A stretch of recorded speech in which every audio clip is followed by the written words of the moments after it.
छात्रों के लिए सबसे ज़रूरी होती है पढ़ाई और ग्रामीण क्षेत्रों के जो छात्र हैं वो उनको स्कूल और कॉलेजों तक पहुंचने की दिक्कत होती है।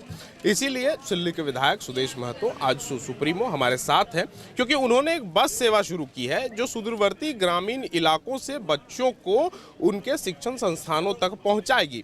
ये बहुत ही अच्छा इनिशिएटिव है। सुदेश जी हमारे साथ हैं। सर, ये जो आपने इनिशिएटिव लिया है, इंडिविजुअल इनिशिएटिव है, सरकार को ऐसा करने में कहाँ चूक हो जा रही है? नहीं, पहले तो इस राज्य के एजुकेशन सिस्टम जो है उसके ऊपर केंद्रित होना चाहिए सरकार को। मैं ये नहीं जानता कि वो किस रूप से इन चीज़ों को ले रही है या करना क्या चाहती है। वो कभी भी स्पष्ट दिखाई नहीं देता। शिक्षा के बारे में मैं शिक्षा स्टेट को कहाँ ले जाना चाहता हूँ। यहाँ के ग्रामीण परिवेश में पढ़ने वाले बच्चे जिसकी तादाद कमोबेश 70-80% है, उनके लिए हमारा प्लान क्या है। गरीबी रेखा से नीचे जीने वालों के लिए तो चावल और धोती साड़ी वगैरह की व्यवस्था हो जा रही है, पेट भरने तन ढकने का। लेकिन स्टेट के बारे में अगर भविष्य की कल्पनाएं करेंगे तो सबसे ज़्यादा जरूरी होता है कि राज्य में शैक्षणिक व्यवस्था कैसी है। चूँकि जब तक इनको शैक्षणिक रूप से तैयार नहीं करेंगे, ये फोर्स है, ये ऊर्जा है, और इस ऊर्जा को अगर आप गांव में कुंद कर दीजिएगा तो भविष्य का निर्माण कभी भी संभव नहीं हो पाएगा। इसलिए बहुत ज़रूरी है कि ऐसे इच्छा रखने वाले और ग्रामीण परिवेश के बच्चों के लिए शिक्षा के बेहतर जो भी संसाधन हैं उनको दिया जाए और क्वालिटी एजुकेशन पर बल दिया जाए। सर, ज़्यादातर क्या होता है कि गाँवों के जो स्कूल होते हैं वो हाई स्कूल तक होते हैं, उसके बाद अगर कॉलेजेस दूर हैं, बच्चे नहीं जा पाते हैं तो वो छोड़ देते हैं आगे की पढ़ाई। बिल्कुल भी ऐसा ही हमारे क्षेत्र में लगातार जो बच्चे 10 तक तो कर लेंगे, हाई स्कूल की सुविधा अगल बगल में है तो कोशिश करके कर लेते हैं, लेकिन 11-12 या फिर ग्रेजुएशन के लिए और आगे की कोई भी तकनीकी पढ़ाई के लिए आगे निकल नहीं पाते थे सुविधा के कारण।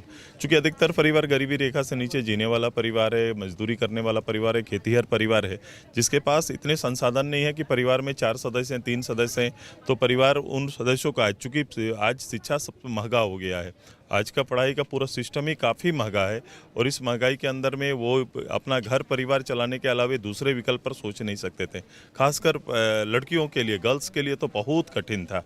अब इनका भरोसा बढ़ा है और रुचि आज के दिन में अगर आप मूल्यांकन करिएगा तो रुचि कहीं ज़्यादा आपकी छात्राओं में ज़्यादा रुचि है पढ़ने की, और हमारे एरिया में तो बिल्कुल ही है। तो इनके लिए ये निश्चित रूप से अवैधान की तरह होगा, इनके लिए अवसर खोलेगा और ये आगे अपनी शिक्षा पूरा कर पाएंगे। आने वाले 3-4 साल के अंदर मेरे यहाँ पर हम लोग स्कूली शिक्षा में तकनीकी रूप से परिवर्तन के काम कर रहे हैं।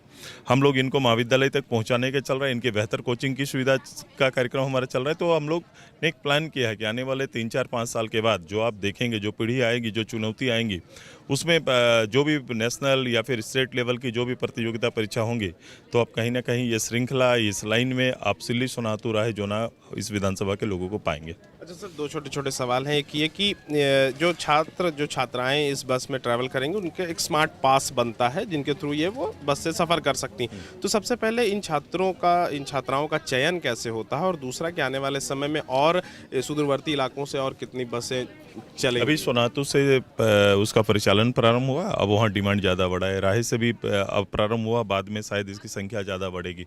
तो रेगुलर क्लास जो नहीं कर पाते थे उनके लिए सुविधा हो गई पासेस से, चूँकि इसमें कोई और दूसरा नहीं आ सकते हैं, ये केवल स्टूडेंट के लिए है।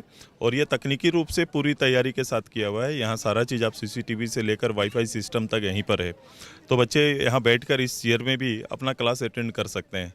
तो ये सारी सुविधाएं, घर से ट्रैकिंग हो सकते हैं, ये कहाँ है बच्चे, क्या कर रहे हैं, सब इनकी सुविधा है। लेडी गार्ड तक की सुविधा है। ये सारी सुविधाएं इस बस में बहाल की गई है। ज़्यादातर महिला छात्रों के लिए, छात्राओं सबके लिए, सब, हाँ सबके लिए, जिनके लिए ज़रूरी होता है। ठीक।